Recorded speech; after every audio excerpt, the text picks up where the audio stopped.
Hi friends, welcome to my channel KKG classes. कैसे हो आप लोग? आशा करते हो अच्छे होंगे। हम लोग इस वीडियो में क्या बात करने वाले हैं, थंबनेल में देखा होगा कि जो हम लोग 50 वीवीआई केमिस्ट्री या सब फिजिक्स जो भी हो, यहाँ पर अभी केमिस्ट्री की बात कर रहे हैं। तो केमिस्ट्री में सब्जेक्टिव क्वेश्चन आपको 50 देंगे वीवीआई 2009 से लेकर अभी तक जो एग्ज़ाम लिया गया होगा, टोटल हम डील करेंगे उसमें से जो भी क्वेश्चन बार बार एग्जाम में पूछा जाता है, यानी कि मोस्ट इंपॉर्टेंट क्वेश्चन है, उस पर हम बात करने वाले हैं। तो यह पार्ट 2 है केमिस्ट्री के। इससे पार्ट 1 हम दिए हुए हैं, अगर उसको नहीं देखे हैं तो जाइए, उसका लिंक डिस्क्रिप्शन में है, उसको देखिए, उसके बाद यहाँ पे आके देखिएगा तो ज़्यादा समझ में आएगा।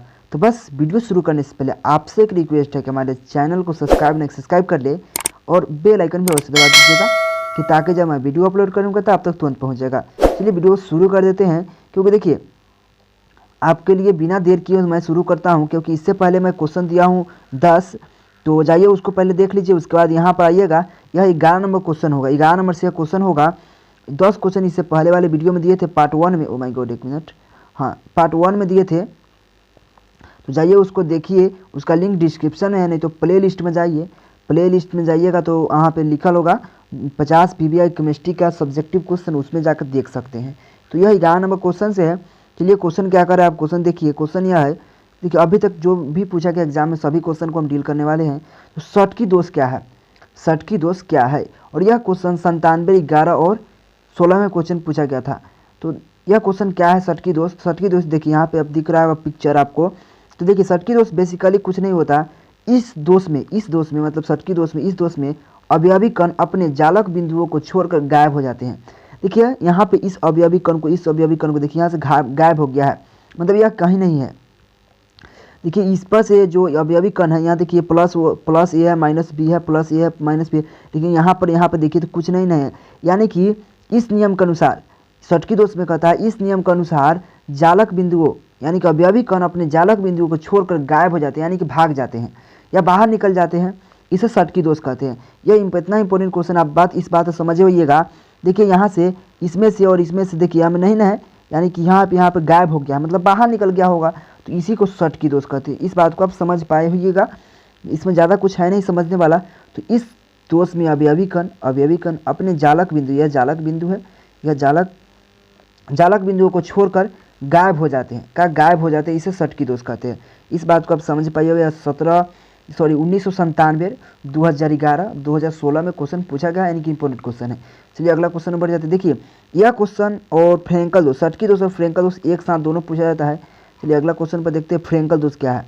देखिए उसी का थोड़ा इसमें है। तो इस दोष में अवयवी कण जालक बिंदुओं को छोड़कर अंतराकाशीय स्थान में चला जाता है। देखिए यहाँ पे इस जालक बिंदु को देखिए, यहाँ से छोड़कर अंतराकाशीय स्थान में चल गया। ये जरूरत नहीं कि यहाँ से यहीं जाएगा, यहाँ पे आ सकता है, यहाँ भी आ सकता है, यानी कि अंतराकाशीय स्थान में चला जाता है। कोई भी यहाँ से उठ के, ई वाला उठ के यहाँ में आ जाएगा, यहाँ में आ जाएगा, यानी कि कोई भी जो जालक बिंदु है, बिंदु छोड़कर अंतराकाशीय स्थान में। देखिए जो मैं इस प्रकार से जो मैं वीडियो बनाता हूँ, ऐसा शायद ही आपको यूट्यूब पर मिलेगा। इस प्रकार से वीडियो आपको कहीं नहीं मिलता। सिर्फ कॉपी पर कैसे लिख देगा कोई और आपको समझाएगा नहीं, या पिक्चर बताएगा। मेन फंडा होता है समझने का फेरा। आप इससे समझ पाइएगा, यहाँ से जालक बिंदु उठकर अंतराकाशीय स्थान में चल जाएगा, तो इसको फ्रेंकल दोष कहते हैं। सीधा मोटे मोटे तौर पर आप समझ सकते हैं।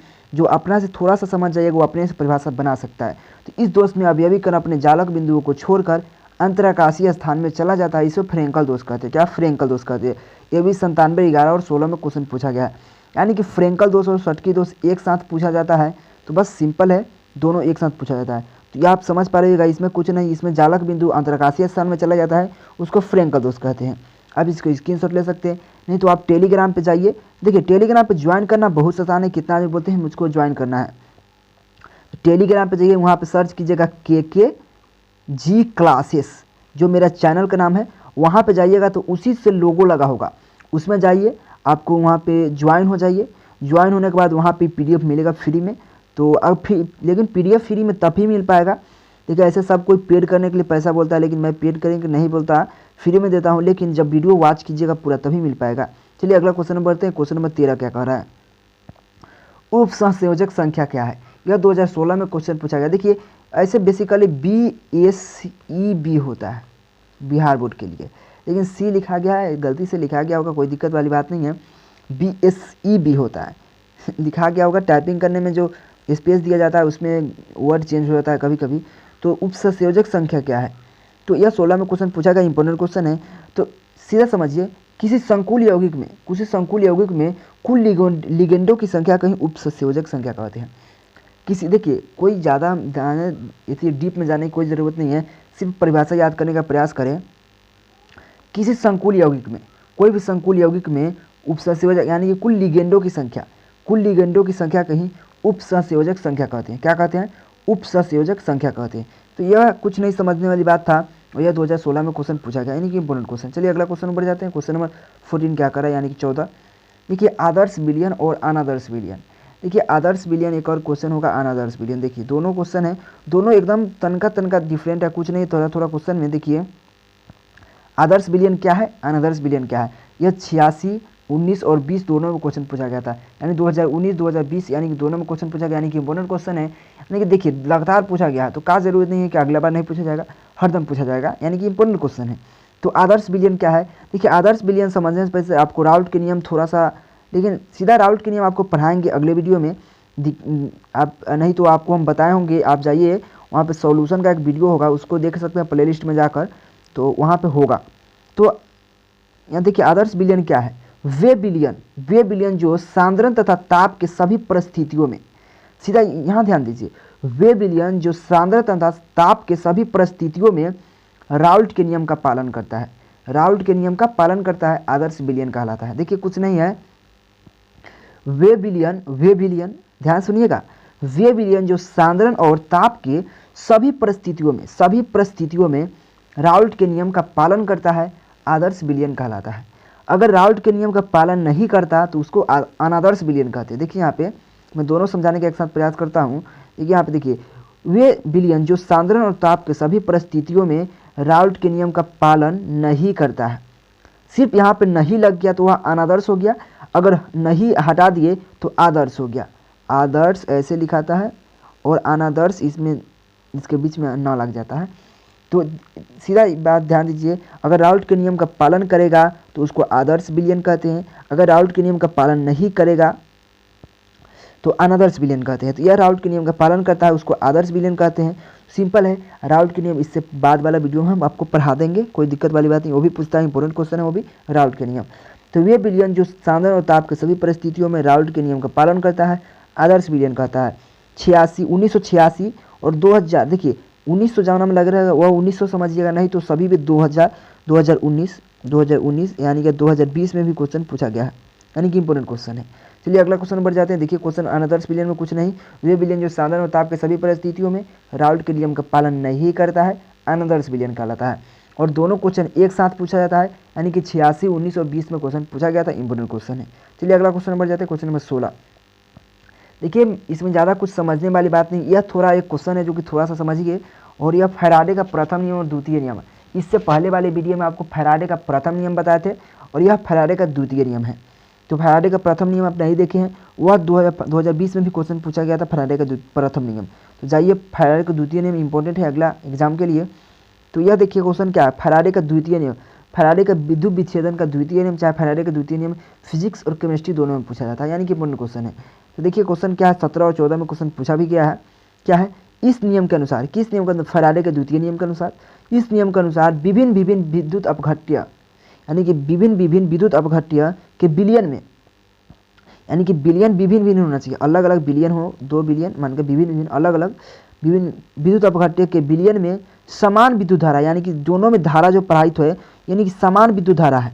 इसमें देखिए विलयन दोनों अलग है, यानी कि दोनों भिन्न विद्युत अपघट्य के विलयन, यानी कि विलयन जो है, विलयन है कि दोनों अलग अलग है, या दोनों में अलग अलग डिफरेंट है, लेकिन धारा प्रवाहित हो रहा है, धारा दोनों में समान धारा प्रवाहित हो रहा है, यानी कि समान धारा प्रवाहित की जाती है। तो इलेक्ट्रोड पर मुक्त धातुओं की मात्रा, इलेक्ट्रोड पर मुक्त धातुओं की मात्रा उसके तुल्यांकी, यानी कि रासायनिक तुल्यांकी या तुल्यांकी भारों का समानुपाती होता है। क्या होता है, तुल्यांकी भार का समानुपाती होता है। तो यह इंपॉर्टेंट क्वेश्चन था, बहुत इंपॉर्टेंट क्वेश्चन था। तो आप समझ पाइएगा मैं क्या कहना चाहता है कि देखिए दो भिन्न जो भी को क्या भिन्न भिन्न विद्युत अपघट्य के बिलियन, 2 बिलियन है भिन्न भिन्न, ठीक है, में समान धारा प्रवाहित की जाती है तो इलेक्ट्रोड पर मुक्त धातुओं की मात्रा उसके रासायनिक तुल्यांक, यानी कि रासायनिक तुल्यांक या तुल्यांकी भार कहिए, तुल्यांकी भार के समानुपाती होता है। यानी कि यह इंपॉर्टेंट क्वेश्चन है, तो आप समझ पाइएगा। आप इसको स्क्रीनशॉट ले सकते हैं, तो फ्री में आपको PDF मिलेगा, टेलीग्राम पे चाहिए। देखिए अगर देखिए वीडियो को डिसलाइक कर दीजिए या लाइक कर दीजिए, आपको इति होना चाहिए, लेकिन चैनल को जो सब्सक्राइब कीजिएगा, क्योंकि आपकी मेहनत बहुत लगता है यार, दिन भर इसी में मेहनत लगता हूँ। मेरे पास कुछ नहीं है ऐसा यार, दिन भर आपके पढ़ाता हूँ, आपके ऊपर मेहनत करता हूँ, तो प्लीज़ सब्सक्राइब जरूर कर लीजिएगा। यह क्वेश्चन देख पड़ेगा, यह 17 और 14 में क्वेश्चन पूछा गया है, यानी कि इंपॉर्टेंट क्वेश्चन है। चलिए अगला क्वेश्चन में बढ़ जाते हैं। क्वेश्चन नंबर 17 क्या कह रहा है, देखिए अभी क्वेश्चन 14 और 15 में क्वेश्चन पूछा गया है। देखिए यह ऑब्जेक्टिव सब्जेक्टिव दोनों में काम आएगा। कॉपर के 2 मुख्य अयस्क का नाम लिखे, कॉपर का 2 मुख्य अयस्क का नाम लिखे। देखिए ऑब्जेक्टिव में पूछा जाता है, तो कॉपर का 2 मुख्य अयस्क क्या है, तो कॉपर पैराइट और क्यू पैराइट, कॉपर पैराइट और क्यू पैराइट। देखिए ऑब्जेक्टिव में बार बार ये क्वेश्चन पूछा गया है, कॉपर पैराइट किसका अयस्क है, तो आप बता सकते हैं, तो कॉपर पैराइट कॉपर का अयस्क है, या कॉपर का 2 मुख्य अयस्क का नाम लिखे, तो मुख्य अयस्क कॉपर पैराइट, जिसको सूत्र होता है CuFe बड़का F होगा, FeS2 जो H2 है बेस है, और क्यू पैराइट का सूत्र होता है CuO2 होता है, तो यह क्यू पैराइट का है और यह कॉपर पैराइट का है। तो देखिए ये दोनों इंपॉर्टेंट क्वेश्चन था, यह इंपॉर्टेंट क्वेश्चन था ऑब्जेक्टिव और सब्जेक्टिव के लिए दोनों, क्योंकि देखिए लॉन्ग क्वेश्चन में यह क्वेश्चन पूछा जाता है, ऐसा बात नहीं है। देखिए क्वेश्चन 14 और 15 में क्वेश्चन पूछा गया, यानी कि इंपॉर्टेंट क्वेश्चन है। अगला क्वेश्चन में बढ़ जाते हैं। क्वेश्चन नंबर 18 क्या कह रहा है, देखिए 18 नंबर भी क्वेश्चन बहुत इंपॉर्टेंट है। देखिए क्वेश्चन 14 और 19 में क्वेश्चन पूछा गया था। देखिए ऐसा क्वेश्चन ही ऐसे P ब्लॉक के क्वेश्चन है, यानी कि देखिए ऐसा क्यों, मतलब कारण संबंधित प्रश्न पूछा जाता है। देखिए अमीन या यमीन कह सकते हैं, यमीन भी लिख सकते हैं, अमीन को यमीन भी, ऐसी अमीन यमीन भी पढ़ा जाता है। यमीन अमोनिया से प्रबल क्षार होता है क्यों, यानी कि एमीन जो है अमोनिया से प्रबल क्षार होता है क्यों, यही आपको बताना है। तो जो भी है तो क्या है, देखिए एमीन में धनात्मक इनकटिव प्रभाव के कारण, एमीन में धनात्मक इनकटिव प्रभाव के कारण नाइट्रोजन परमाणु पर इलेक्ट्रॉन घनत्व बढ़ जाता है। यानी कि एमीन में धनात्मक, जो एमीन है, एमीन में धनात्मक इनकटिव प्रभाव के कारण नाइट्रोजन परमाणु पर, जो नाइट्रोजन परमाणु है उस पर इलेक्ट्रॉन घनत्व बढ़ जाता है। क्या इलेक्ट्रॉन घनत्व बढ़ जाता है, अतः एमीन अमोनिया से प्रबल क्षार होता है, ऐसे भी कर सकते हैं, या एग्जामिनर को उलझाने के लिए आप ऐसे भी लिख सकते हैं। पहले क्वेश्चन को लिख दीजिए, क्या लिखिएगा, एमीन अमोनिया से प्रबल क्षार होता है क्योंकि एमीन में धनात्मक इनकटिव प्रभाव होने के कारण नाइट्रोजन परमाणु पर इलेक्ट्रॉन घनत्व बढ़ जाता है, अतः एमीन अमोनिया से प्रबल क्षार है। इस प्रकार से लिख सकते हैं, कोई दिक्कत नहीं है। और यह क्वेश्चन 14 और 19 में क्वेश्चन पूछा गया था, यानी कि इंपॉर्टेंट क्वेश्चन है। देखिए मैं इस प्रकार से इसलिए क्वेश्चन लाता हूँ हरदम, क्योंकि देखिए प्रीवियस ईयर से बार बार क्वेश्चन क्वेश्चन पूछा जाता है। नहीं तो आपके सामने 18 क्वेश्चन पूछे जाते हैं, 18 से 20, इसमें से 8 तो आपका क्वेश्चन इससे लड़बे करेगा, फिक्स है, वो तो फिक्स है। देखिए हल्का क्वेश्चन का मतलब ही होता है कि प्रीवियस ईयर से क्वेश्चन पूछा गया, उसको हल्का क्वेश्चन बोलते हैं। ये नहीं कि सभी हल्का क्वेश्चन है, सभी भारी क्वेश्चन है, लेकिन जो प्रीवियस ईयर से पूछा गया क्वेश्चन को हल्का क्वेश्चन बोलते हैं, समझ गया ना। तो यह क्वेश्चन आप समझ पाइएगा। तो इनकटिव, जो एमीन में धनात्मक इनकटिव प्रभाव के कारण नाइट्रोजन परमाणु पर इलेक्ट्रॉन घनत्व बढ़ जाता है, अतः एमीन अमोनिया से प्रबल क्षार है। आपको इसको याद करना पड़ेगा, कोई इसमें समझा नहीं सकते, क्या समझाएंगे इसमें हम, आप ही बताइए ना। इसको आपको याद करना पड़ेगा, 2-4 याद कर लीजिए, जिसमें 1-2 पूछ ही देगा। तो यह 14 और 19 में क्वेश्चन पूछा गया, इंपॉर्टेंट क्वेश्चन है। चलिए अगला क्वेश्चन में बढ़ जाते हैं। तो प्लीज़ आपसे रिक्वेस्ट कर रहा हूँ कि चैनल को जरूर सब्सक्राइब कीजिएगा, क्योंकि वीडियो पसंद आ रहा होगा तो जरूर कर दीजिएगा, क्योंकि आपके लिए दिल से मेहनत करता हूँ, तो आप समझ पा रहिएगा क्या कहना चाह रहा हूँ। एनिलीन HCl में, एनिलीन कहिए या एमीन भी लिख सकते हैं ऐसा, एनिलीन HCl में घुलनशील है क्यों, एनिलीन HCl में घुलनशील है क्यों, मतलब एनिलीन जो भी है, HCl जो अम्ल है उसमें घुलता है, क्यों घुलता है, उसका कारण बताना है।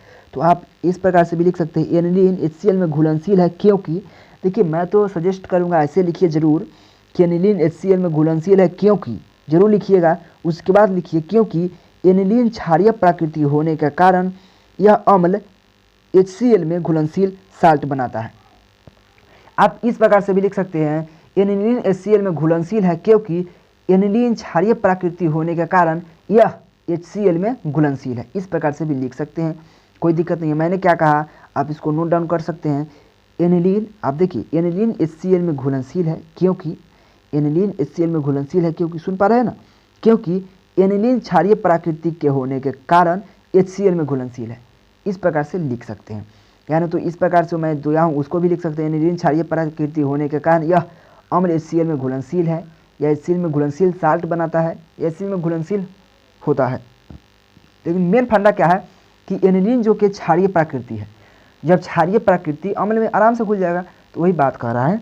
तो यह 14 में क्वेश्चन पूछा गया था, यानी कि इंपॉर्टेंट क्वेश्चन है, आप इसके स्क्रीनशॉट ले सकते हैं। तो आपको दया माया आया होगा तो प्लीज़ जरूर चैनल को सब्सक्राइब कीजिएगा, क्योंकि आपके लिए दिल से मेहनत करता हूँ। और एक और मेरा दूसरा चैनल है, उसको भी सब्सक्राइब कर लीजिएगा जरूर।